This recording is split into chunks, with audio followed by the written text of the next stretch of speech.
So here's another look at the carabiner as a hitch tender.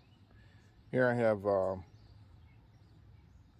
Michoacan and tied in a hitch cord and connected to a carabiner with this double scaffold knot tied in tandem.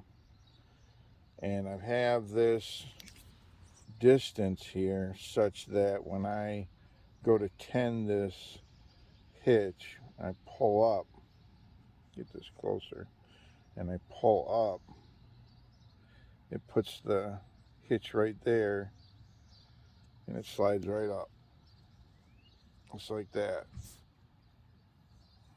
just like butter.